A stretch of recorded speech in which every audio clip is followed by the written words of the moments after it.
sini Bapak akan menjelaskan bahwa kita seorang anak itu harus memiliki akhlak kepada orang tua. Karena apa? Karena sejatinya orang tua itu adalah orang tua yang telah menjadi sarana kelahiran kita di muka bumi. Mereka adalah ayah dan ibu.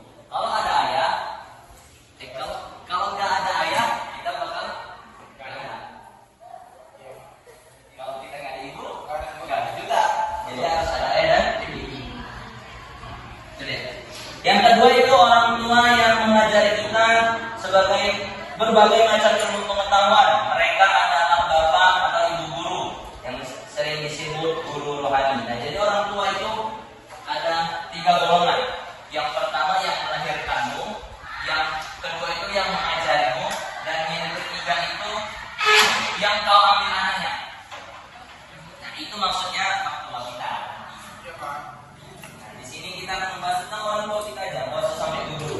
Nah, kemudian yang ketiga itu orang tua yang menyebabkan pasangan hidup kita lahir. Mereka adalah bapak dan ibu mertua. Nah, itu tadi yang seperti saya bilang. Ada orang tua yang melahirkan, ada orang tua yang mengajarkan kita ilmu, dan ada orang tua yang kita ambil anak.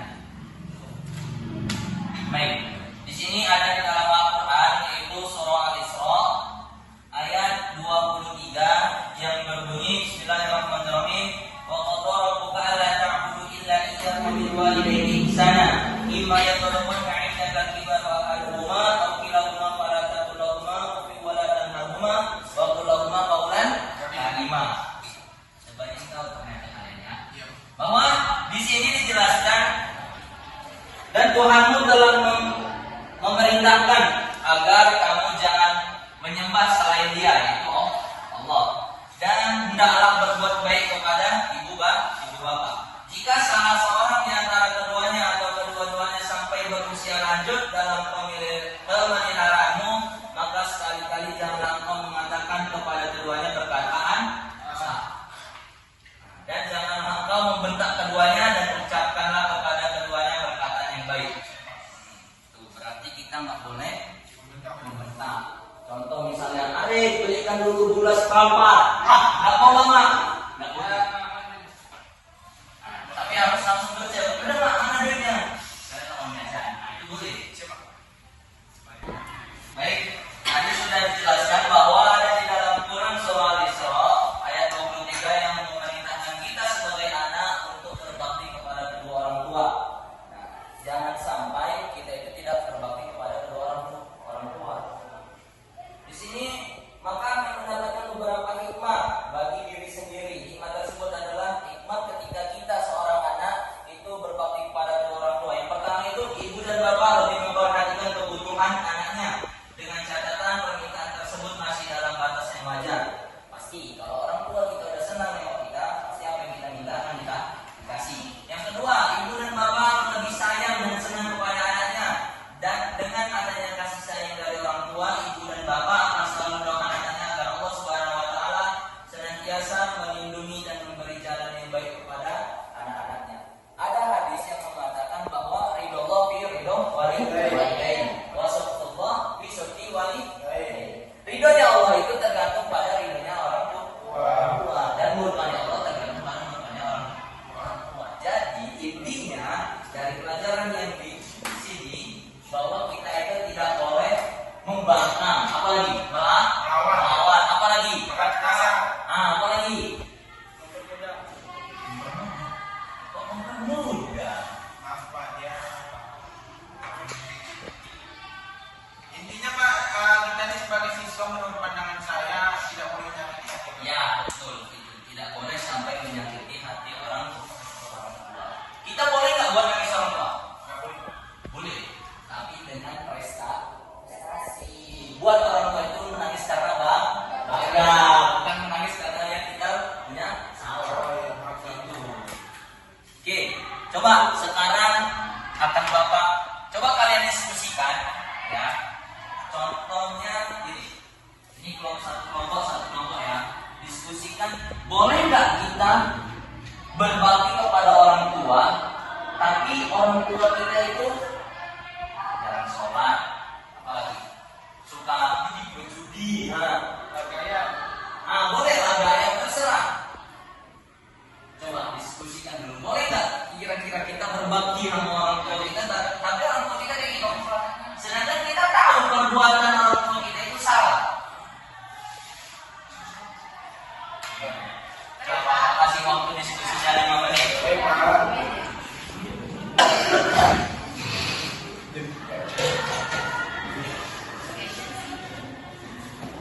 Dasarnya sama. Menurutmu boleh kita tetap berbakti, sedangkan kelakuan orang tua kita itu instruksi kita tidak agak baik. Ini menurut kau kan?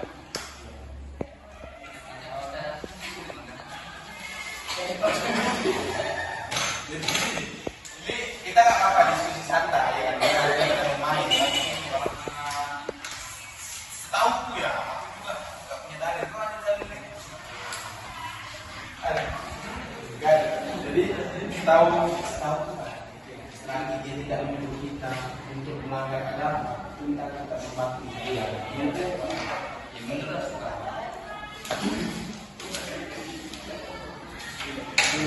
Tahu. Iya, aku setuju.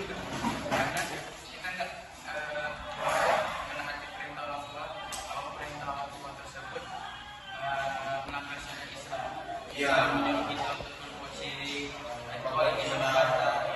Tapi selagi tidak menyuruh kita untuk menentang agama, aku rasa kita harus bisa berbakti. Di latar belakangi dengan perilakunya yang buruk tadi, kita sebagai anak boleh ya tetap memiliki kewajiban menasihati kita. Jadi itu nanti kita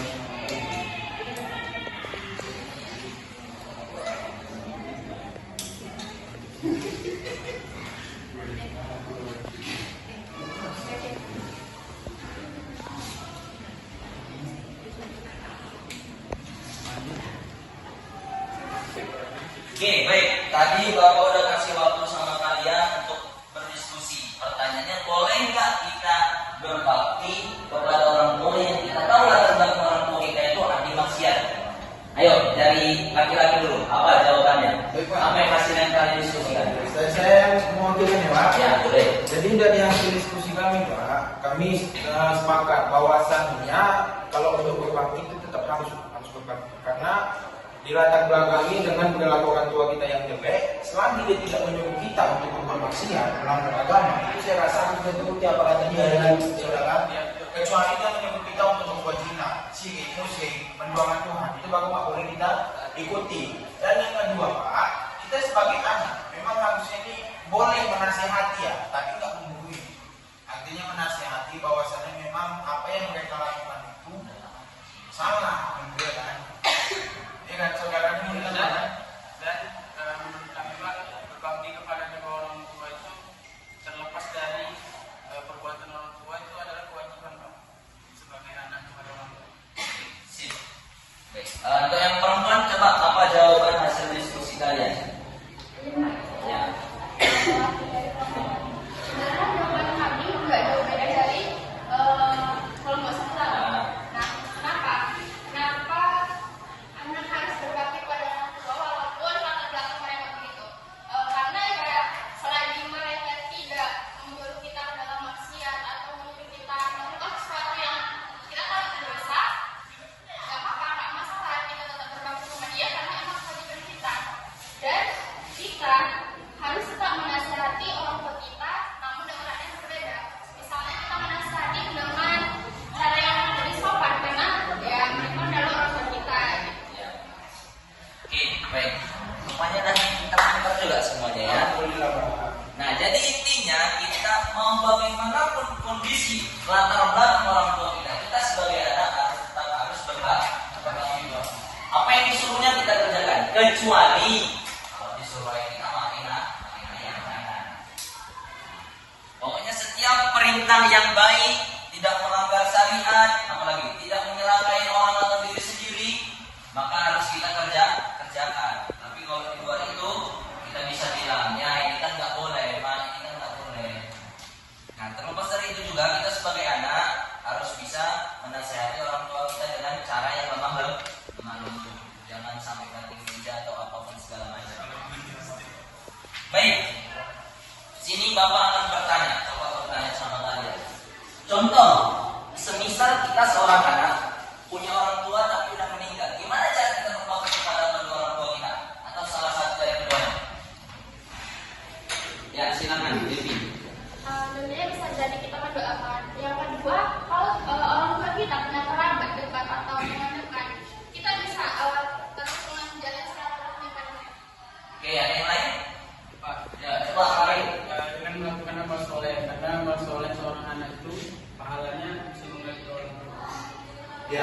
Ya Pak, saya tambah ya Pak, karena juga salah satu pemutus agar ibu orang tua itu Pak doa yang soleh. Jadi kan dengan mendoakan secara betul-betul, ya kita mengharap bukan agar ibu orang tua kita ketika meninggal dapat terkudus dengan Pak. Betul. Tadi ada doa apa lagi? Perbuatan baik. Perbuatan baik, Menjaga silaturahmi. menjaga silaturahmi. Kalau bisa kita sedekah, niatkan ke Allah yang aku sedekahkan hartaku atas nama ayah atau ibu. Nah itu pahalanya sampai ke orang tua kita yang sudah meninggal.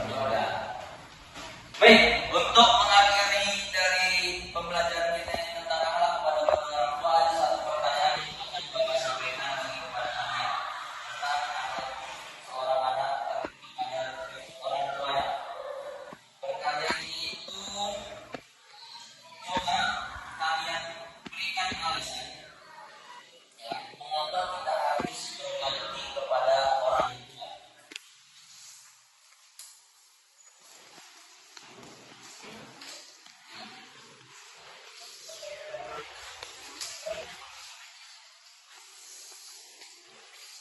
Ya, pertanyaannya mengapa kita harus berbakti kepada kedua orang tua. Saya Pak, Ya, silakan. jadi menurut saya Pak, kita kan di surga.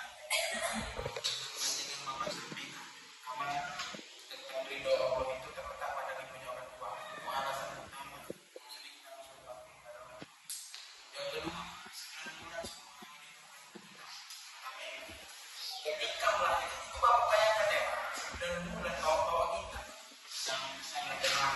Itu udah kayak bawa beban 3 kilo, 4 kilo. Apalagi ujung-ujung air hamilnya. Yang kedua, ketika melahirkan kita, itu secara bersamaan tulang di seluruh tubuhnya itu dihancurkan Pak. Bagaimana rasanya? Itu yang saya tahu ya Pak, dari yang saya lihat dan baca apa juga kita gitu ya Pak.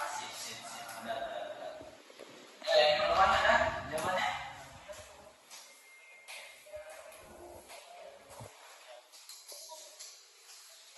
Cukup, baiklah. Jadi, kenapa kita harus berbakti kepada orang tua? Selain perintah agama, kita harus berbakti kepada orang tua. Bahwa orang tua kita lah yang membesarkan kita dari kecil juga besar. Kalau nggak ada orang tua kita nggak bakal ada hidup. Kalau cuma nenek kita ada, kita ada. Ada. Ada cucu, ada orang tuanya. Saya mau nanya Pak, Boleh ya? sedikit aja Pak, sebelum kita pulang. Ya.